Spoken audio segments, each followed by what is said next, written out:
দাদা বলছি ভারত সেবাশ্রম সঙ্গে এখানে রুম ভাড়া এখন কিরকম চলছে? ডোনেশন সিস্টেমে 300 400 500 টাকা রুম আছে। 300 400 500 টাকার মধ্যে রুম পাওয়া যাবে।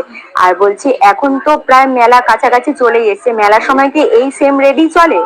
এরকম চলে, মেলার সময় পাওয়া যায় না, কারণ অনেক সময় অনেক ঘরে ডোনার থাকে, আচ্ছা তারা আসে, তো ওই জন্য তখন রুম পাওয়া যায় না, তখন আমাদের ভেতরে টেন্ট হয়ে যায়, টেন্টে থাকার ব্যবস্থা আছে। আচ্ছা, টেন্টের ব্যবস্থা হয়ে যায় মেলার সময়, আর মানে মোটামুটি রুম পাওয়া যায়, রুম পাওয়া যায়। তখন কিরকম মানে রুম ভাড়া? মেইনটেনেন্স থাকে, বেশি না হয় তখন একটু তাও মোটামুটি কিরকম রেঞ্জের মধ্যে মানে ভাড়াটা পৌঁছে যায়?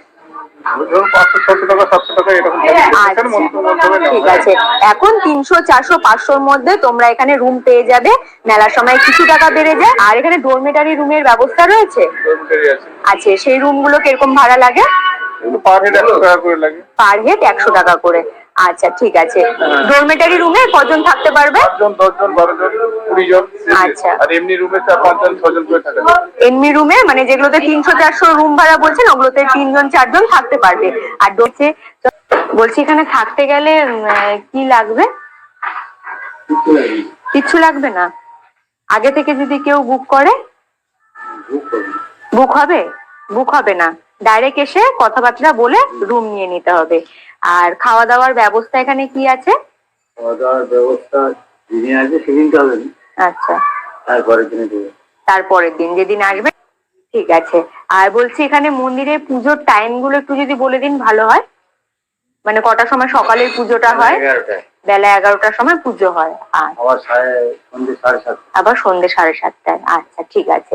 আর একটা আছে ওই ভোর 4টের সময়। আচ্ছা ঠিক আছে। বলছি একটা রুম কি দেখানো যাবে?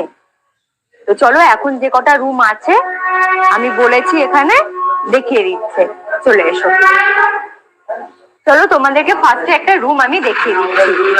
এই রুমটার মধ্যে দেখো বড় কিন্তু বেড রয়েছে, 4টে বালিশ রয়েছে, তোমরা এখানে 4 থেকে 5 জন আরামে থেকে যেতে পারবে। পাখার ব্যবস্থা করা রয়েছে আর ইলেকট্রিক বোর্ডেরও ব্যবস্থা রয়েছে। রুমটা কিন্তু মোটামুটি ঠিকঠাকই আছে। এলাহি কিছু তোমরা যদি আশা করে থাকো তাহলে কিন্তু পাবে না। আর এখানে দেখো আলমারির একটা ব্যবস্থা করা রয়েছে, ওয়াশরুমও রয়েছে রুমের ভেতরেই। আমি ওয়াশরুমটাও তোমাদেরকে একটু দেখিয়ে দিচ্ছি, চলে এসো। এই হলো ওয়াশরুম, চলে এসো। এই হলো ওয়াশরুম। ওয়াশরুমটাও কিন্তু অনেকটাই বড়। আর এখানে বালতি মগ আয়না সমস্ত কিছুরই ব্যবস্থা করা রয়েছে, লাইট টাইট সমস্ত কিছুই মোটামুটি বেশ ভালো। তোমাদেরকে জানিয়ে দিলাম, তোমরা যদি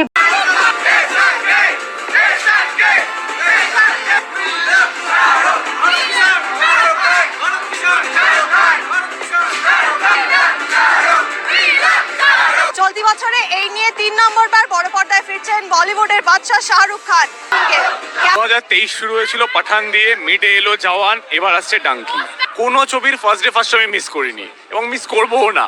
এবার তার মধ্যে এবার রাজু হিরানি, তার সাথে এসআরকে, মানে মোটামুটি 1000 crore তো লোডিং মিনিমাম ধরেই চলছি। শুধুমাত্র আমরা মালদা থেকে আজকে এই ডাঙ্কি শো এর ফার্স্ট প্রমোট করতে এসেছি। শাহরুখ খানকে নিয়ে সেরকম তো বলার কিছু নেই, বছরটা শেষ হবে শাহরুখ খানকে দিয়ে, গুরুদেবকে দিয়ে। হিট তো হবে, first day first show hit সবসময় ছিল, আবার হবে, বারবার হবে। পাঠান জওয়ানের পর 2023-এর শেষ লগ্নে মুক্তি পেল শাহরুখ খানের ডাঙ্কি। আর ডাঙ্কি দেখতে কিন্তু বৃহস্পতিবার 7 সকাল থেকে ভিড় করেছিলেন শাহরুখ অনুরাগীরা। শুধুমাত্র ছবি দেখাই নয়, শাহরুখ খানকে নিয়ে চললো জোরদার সেলিব্রেশন।